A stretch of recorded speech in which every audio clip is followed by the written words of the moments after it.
action. I've seen a lot of really interesting interpretations of my masked self appearing in Knox Hill's diss on Scru. Let's talk about scheming 16s, book a flight. Let's talk about that server you deleted overnight. I've seen people say that Knox must think I'm Scru. I've had a lot of people think that the song I released announcing my new album is a diss on Knox. I should probably provide what I understand the explanation to be. So Knox Hill and I are no strangers to one another. I could say with a certain degree of certainty that including myself was neither Knox confusing me for Scru nor a slide at me. The song that Knox clipped a little thing from is a song I made called Screw You, which is mostly just a fun little song, but the last 32 or so bars are directed at Scru and Munfu.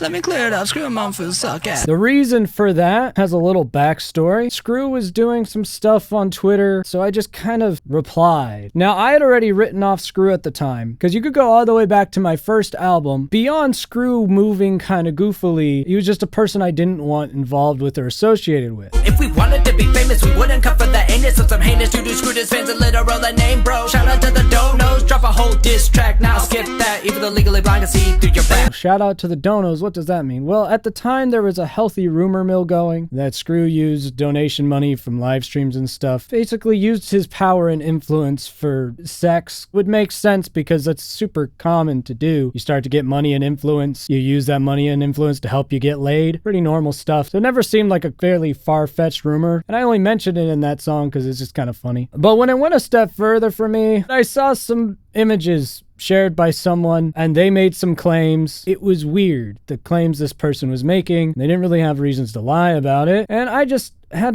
enough of the weird stuff I'd seen around this guy. And a lot of other people had kept saying weird stuff that was going on with him and stuff they'd seen. So I didn't talk about or mention anything to do with him for like a long time, a few years. If he got brought up, I just didn't acknowledge it. Fast forward to this Twitter spat. He's saying some weird stuff about Crip that kind of felt a little racist or at least racially charged, and I was just like, this is a weird look, man. Then I got a bunch of messages a couple days later, because apparently I ratioed him on Twitter. He didn't like that because I have such a smaller following. So he mentioned me in a song. Niggas is whole characters with the weakest gimmicks, no mask. I don't plan to leave a witness, but CCTV in the streets be snitching, so tweet.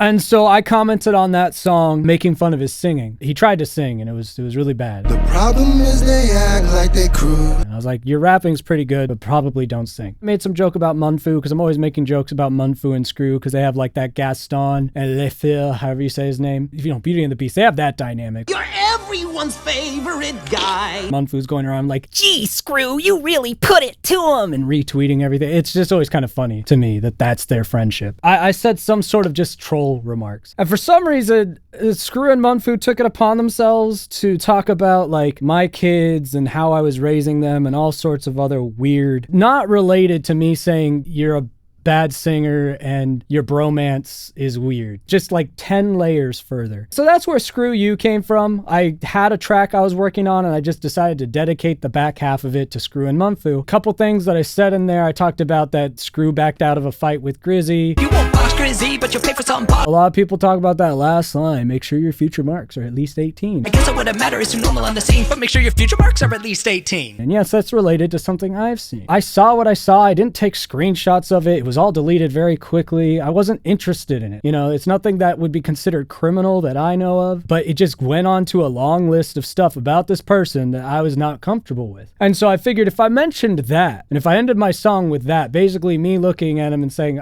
I'm not even going to try to prove this because I know you know, because I've seen it, so I know you know what it is, and maybe you won't talk about me anymore. And he never talked about me from then out. With this Knox thing and this video, maybe he will. I'll probably just not really acknowledge it, I'll be honest. This is more acknowledgement than I ever thought I'd give it, and this is all it's gonna get. I don't like the way he moves from like a business perspective. I don't like that he goes into these places, starts drama, blames everyone else. He has a lot of racially charged things where it just doesn't make sense to be racially charged. I don't like anything about what I've experienced with this guy. It all feels very fake, and a lot of it seems really creepy. I want to keep distance there. When Scru was on ERB, a lot of people are like, oh, Skeem is salty about Scru being on ERB, that's why I didn't talk about it. No, the reason I didn't talk about Scru during my reaction to that is just I didn't want to bring anything up. I knew Pete and Lloyd, they wouldn't know about any of the weird stuff I've seen or experienced with Scru. I didn't want there to be drama, and people still tried to find drama from me not saying anything. And that just led to people saying, oh, I'm salty and bitter because I have beef with Scru. And up until now, years later, I was happy with that conclusion being made because, again, it looks better on Pete and Lloyd. The very simple matter is I don't like anything about Scru that I've experienced personally, that I've witnessed first or second hand, and there's things that I've seen that I'm not comfortable with. And I just don't want associated with people who move the way Scru does in an honesty sense and an integrity sense. I think he's a bit of a grifter, uses communities and uses people. I think he's the embodiment of a scam artist. It's just not what I vibe with. You know, I got plenty of takes that people won't like. I say things people won't like, but the one thing I always try to be is just real, which is ironic because I wear a mask a lot. I just like being real. I'm not mad at Knox for that at all. Obviously, I already had the song out there. It just got a lot less attention when it was just on my page. That was